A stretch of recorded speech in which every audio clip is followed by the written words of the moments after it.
So, disclaimer. I tweeted a response to a lady the other day that was fed to me through the algorithm. This response was not negative. It did not insinuate any negativity. It was actually a question to understand what's going on, and why the vast majority of people can't experience this lifestyle, nor is it sustainable. So that's what I'm talking about in this. So let's look at this real quick. So this is the tweet.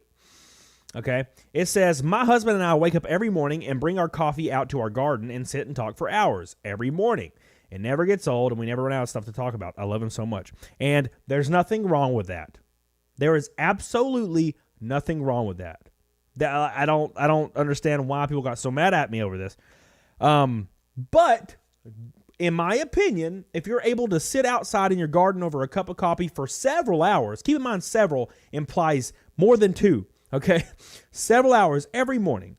That would imply, if you are, unless there are extenuating circumstances, that would imply that you're very wealthy. Most people have to get up at 7 or 8 and go to work. I did it for almost 15 years straight. I worked full time, that mundane shift, 7 to 6 or 7 to 5 or 8 to 6, for 15 years straight. All the way from when I was a 15-year-old kid, except for when I was in high school, I worked from 3 until 10 because I couldn't work, in the morning. So that would imply that. Now, are there extenuating circumstances that means that you could probably do that? Yes, but we're going to get into that here in a second. But I responded with this. I said for hours, but what if we weren't inherently wealthy and had to work and stuff? LOL.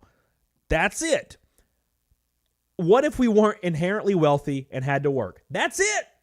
That's the tweet. That is the tweet, boys. That tweet went, dude, I've been dragged for like a week over it, and Rolling Stone released an article about it, about my tweet, and it's going to be the most hilarious thing you ever see.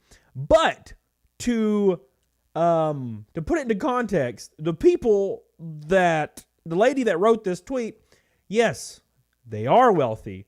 Yes, they live in a big city in California, and their job titles sounds kind of like the HGTV, and they have a budget of $5 million while they're purchasing a house. And we're going to get into it, but let's go ahead and just pull up this. We're going to pull up this article real quick, and I'm going to show you. You want to know how I heard about this article? Some random lady sent it to me through a DM. She is a 2024 U.S. House candidate named Jane Addams. She sent this to me. She's like, you made Rolling Stones, probably because it's a slot. It's passive aggressive. She's like, LOL, you made Rolling Stones because you're a dumbass. And she sent it to me, and she's a young woman that's a U.S. House candidate named Jane Addams. She DM'd it to me. And what she doesn't understand is I don't care. I thought it was really cool. It doesn't bug me. I'm not weirded out. I'm not like crying about it. I thought it was actually pretty awesome to be featured in some random ass Rolling Stones thing. But anyways, let's read this. That's just too damn big, boys. So this says, Garden Coffee Lady proves Twitter can turn anything into a controversy. I want to point this out, guys. All I said is, what if we weren't rich and had to work? Apparently, that's me turning this into a controversy, by the way. It says a woman who said she loved her morning routine with her husband was met with incredible backlash. Incredible backlash. You would have think I DM'd her and told her to like jump off a cliff. You would have think that I kidnapped her dog or something. No, I literally just said, what if we weren't rich and had to go to work? Like it was a legitimate question. Look at all the backlash, boys. What the hell happened? Sweet baby Jesus. What is wrong with you, Miles Key? The guy that wrote this, his name is Miles Klee. It says, never tweet. The old maxim, never tweet, was rarely more applicable than when a woman named Daisy Beaton chose to express her joy of sharing a coffee and a conversation. Oh my God. A sweet sentiment, or at the very worst, innocuous. Years ago, we might have called this a humble brag, but the conditions of Twitter are such that a comment would not pass idly. Instead, over the next day, Beaton was barraged with hundreds of negative replies and quote tweets. Strangers implied that her marriage wouldn't last, described her own daily struggles, and lashed out at her for discussing the domestic ritual in public forum. Most assumed, from the minimal context of the tweet, that Beaton and her husband are rich and do not work. No one said that. Injecting the poison of privilege into a darkening discourse. Oh my God. So you can see a lot of people on here saying, don't you guys work? Me. And this is just random shit. But here you see mine. Woo! We've made it to mine. Now, you're thinking to yourself, right? You're thinking to yourself, oh, this is just a bunch of random tweets and it's not actually about me. Oh, but guess what? The irony of the last response. It came from a professional YouTuber. We finally made it, family. We made it to professional YouTuber. At least I'm a professional now and not like one of them bitches. Now, finally, they have admitted that I'm a professional.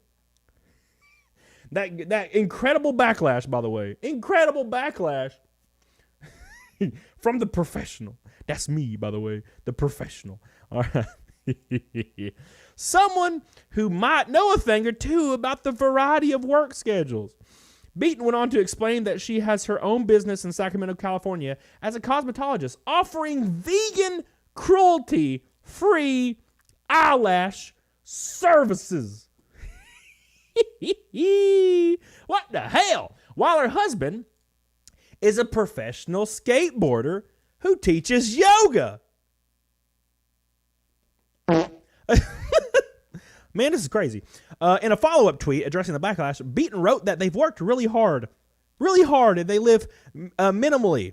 Keep in mind, they live in Sacramento, California, okay? The average cost of a home in Sacramento, California, $500,000. Do you want to think that they're living in the average home when they don't have to work and they just chill all day and drink coffee? Yeah, means my tweet was probably accurate, considering she's basically a butterfly collector, and this is HGTV, and they got a high budget, boys. Oh yeah, by the way, the dude teaches yoga, which is a very, very hot commodity nowadays. So, this is silly, man. All right, so it says, so what the hell happened? Rolling Stones, of course, interviews this lady because Rolling Stones apparently has a lot going on, and they had a really busy news day. I think initially what set people off was the fact that I said how I get to spend hours with my husband every morning. People took it as we don't have jobs or we live a life of luxury, which is just not the case. I only drive one Ferrari. I don't drive 3 of them, so obviously I don't live in the lap of luxury. Oh my God. The question of class was no doubt a factor, along with simple jealousy. But there's something else at play here, guys. Experienced Twitter users would expect to see this kind of pile on, for statements that are offensive, misleading, ignorant, or hostile. Rolling Stone apparently has no idea how Twitter works, particularly if she shared a political or a celebrity. It was an opinion from one of those. The rush to portray the unknown Beaton as an elitist and out of touch reveals an impulse to create a Twitter villain where none exists. Definitely there is none that exists. In some way, Beaton was a victim of circumstance. Rest in peace. The choice of Beaton as a target also speaks to toxic air of zero-sum competition on Twitter.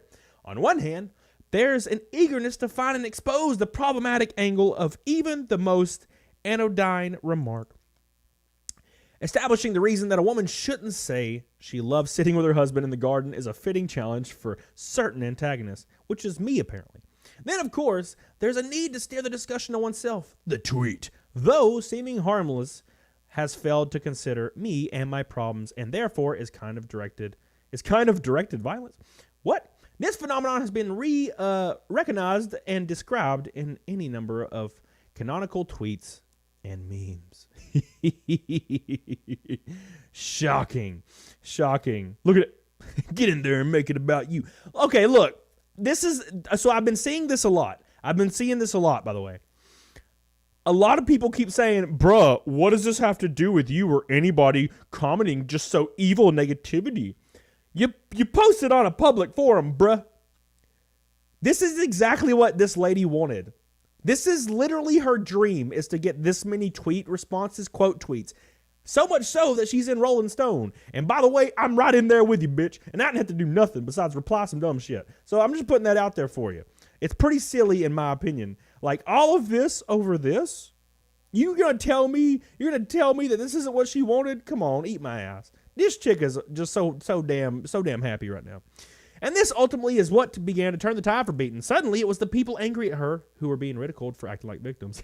Wait, how am I a victim?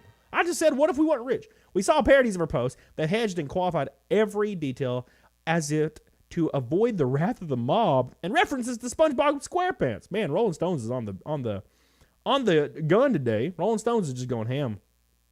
It's insane to me. Since I've always been a garden coffee lady. In my opinion, it's not sustainable. It's romanticized. That's all it is. That's all it is. It is 100% romanticized. The reason this tweet took off is because it's romanticized by young women that think that's what a relationship is. It's kissing, hugging, saying you love each other, and doing romantic shit for like 24/7, 365. It's not what it is. Okay? It's respecting each other's times alone. Not smothering each other. Understanding that you're not always going to be happy. And neither is your significant other. And you have to understand that and try to move past it. Or when your lady or your man is sick as hell and you're having to wipe their ass for them and take care of them like a giant baby. All right? That's love. Doing that without thinking twice. Not sitting in the garden and posting on Twitter how happy you are. That's called projecting what you actually... Well, it is called compensation. It's what it's called. You're compensating for the fact that you actually aren't very happy. But, I could be wrong, dude. I'm just talking out of my ass. Please, Rolling Stone, don't make another damn article about me.